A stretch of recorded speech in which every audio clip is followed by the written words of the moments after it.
putain de merde. À ce rythme-là, vaut mieux se dire déjà qu'on est en deuxième division l'année prochaine. Hein.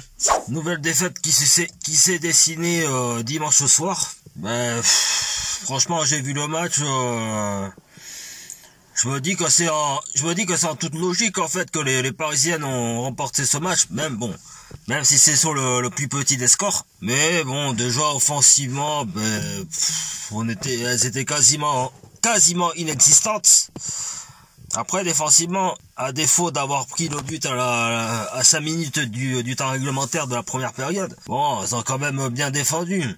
Et notamment, il y a une occasion qui est partie un peu en jeu de billard dans la zone de vérité.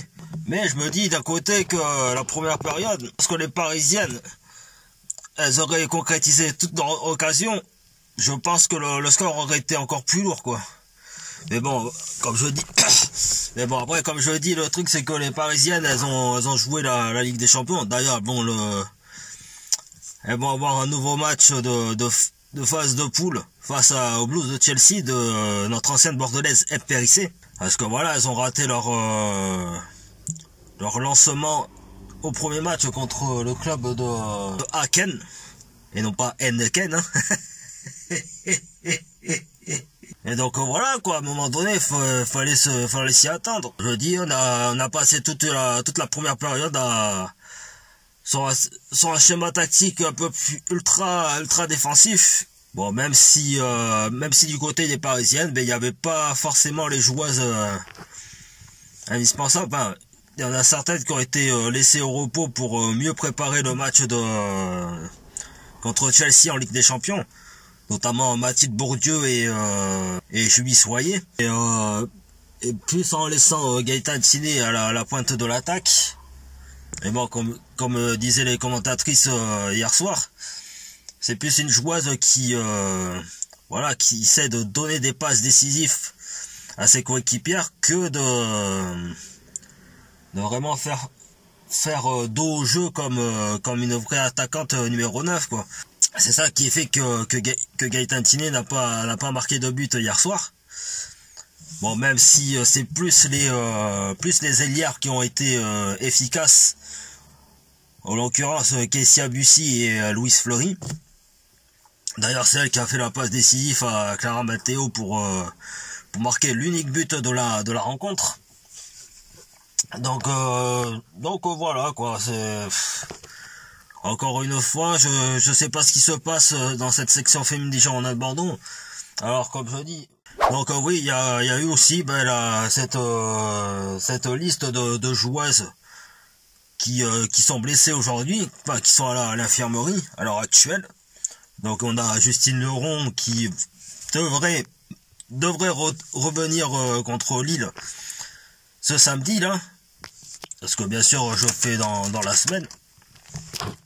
Je fais la vidéo pour la semaine et le topo contre Lille, avant le jour du match ce week-end. Donc il y a Justine Leron, il y a aussi un Urtré, c'est fini pour la saison. Récemment, j'ai vu sur Twitter qu'il y avait Jelena Karlitic qui était blessée. Et donc là, hier soir, il y a eu Marie Atellus, donc qui est sortie sur blessure vers la fin du match, et Nesrine Balouli qui a été sortie sur blessure. C'est là où je m'étonne un petit peu, parce qu'en fait, d'après les commentatrices du match de hier soir, elle disait qu'apparemment elle avait un mal de dos.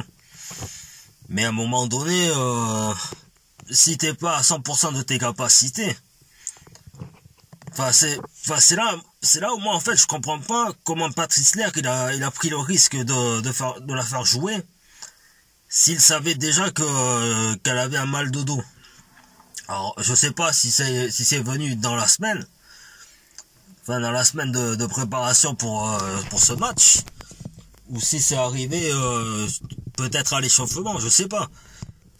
Mais en tout cas, c'est vrai que ce changement avant le premier Enfin, il y a eu des premières alertes après un quart d'heure de jeu. Et après, ça s'est fait plus vers la demi-heure, il me semble, un truc comme ça. Mais j'ai trouvé ça très bizarre. Très bizarre qu'ils fassent un changement à ce moment-là du match. Alors oui, certes, elles étaient dominées, mais défensivement, elles étaient là. Comme je dis, jusqu'à la 40e de Clara Matteo. Mais c'est vrai que c'est assez étrange, quoi. C'est assez étrange de... Bon, malheureusement, qu'on ait des joueuses blessées, gardiennes blessées, bon... Faut s'en douter un petit peu, hein. Je pense que voilà, elles prennent pas mal de risques sur le terrain à chaque match, donc même à chaque entraînement. Donc voilà, il faut s'y attendre à chaque fois. Bon, même si c'est imprévisible, bien entendu. Mais voilà, c'est...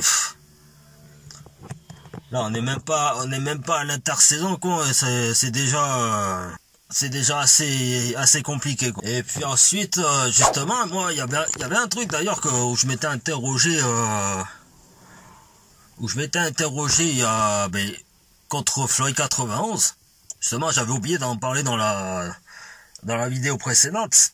Le changement de brassard de capitaine, donc était André Alardez à la base et qui est passé sur Hilary Diaz. Et moi, ce genre de choses, déjà, en fait, moi, quand je vois ce genre de changement, de situation, je me dis que il y a peut-être des petites alertes comme quoi André Alardez pourrait partir du club à la fin de la saison, même au mercato hivernal. Parce que, en fait, pour rappeler un petit peu le truc, pour que je vous explique un peu mon raisonnement, voilà, hein, tout avait commencé avec Sarah Cambo à l'époque, donc qui était capitaine de l'équipe, donc de 2015 jusqu'en 2017. Et encore sur la demi-saison en D1 féminine, elle a porté jusqu'à la deuxième partie de saison. Après, ça a changé un petit peu avec Félicita Midouche et ainsi de suite. Et après, l'année suivante, elle était plus titulaire, aux dépens de Carole Rodriguez et Solène Barbas et ainsi de suite. Et elle avait moins de temps de jeu. Et puis, la fin de la saison, elle était partie à l'SJ Soyaux. Enfin, au grand bonheur de Soyaux avant la descente aux enfers, bien entendu. Mais après, ça a été Sophie Stillard, justement, qui a porté ce brassard de capitaine jusqu'à l'arrivée de Charlotte Bilbao. Et après, en 2020, elle est partie, après la Covid-19, pour après aller à l'Athletic Bilbao, jusqu'à qu'elle finisse sa carrière, subitement à cause de sa rupture des ligaments croisés. Donc franchement, là, en ce moment, je me pose la question s'il n'y a pas des petits signes que André Alardez... voilà, je pense qu'à un moment donné, elle va partir des Girondins de Bordeaux. Parce qu'elle avait une année en option. Mais là, j'ai l'impression qu'en fait, elle revit ce qu'elle a déjà vécu avec l'équipe en 2016-2017. Donc, est-ce que ça va être l'ultime saison pour André Alardez? Je ne sais pas. Franchement, je me pose la question. Je pense que vous aussi, hein, d'ailleurs, derrière votre écran. Mais franchement, quand je vois la situation actuelle des Girondins en général, ça fait peur, quoi. Ça fait vraiment peur. Donc voilà les amis, j'espère que la vidéo vous aura plu. Si c'est le cas, n'hésitez pas à vous abonner à ma chaîne YouTube, à lâcher un gros pouce bleu, à suivre sur ma page Facebook, Instagram qui sont dans la description, ainsi qu'activer la petite cloche pour être au courant de mes prochaines vidéos. Donc là, ce week-end, ce sera le match contre Lille, pour la 8e journée. Il y aura l'avant-match qui sera disponible vendredi, a priori, sur ma chaîne YouTube à 14 h comme d'habitude. Et puis sur ce, bon courage pour les Parisiennes du Paris Football Club pour la suite de la Ligue des Champions contre les Blues de Chelsea, même si ça va être compliqué. Et puis sur ce, allez, hein, on est parti pour reprendre la route. Hein. Qu'est-ce que vous voulez que je vous dise? Attention, on y va. Oh putain, oh putain. Ah! Et merde. Eh ouais, tellement que ça pue cette saison, j'ai eu un accident comme un con. Bon, ben à la prochaine, hein. Enfin, si je fais un constat amiable.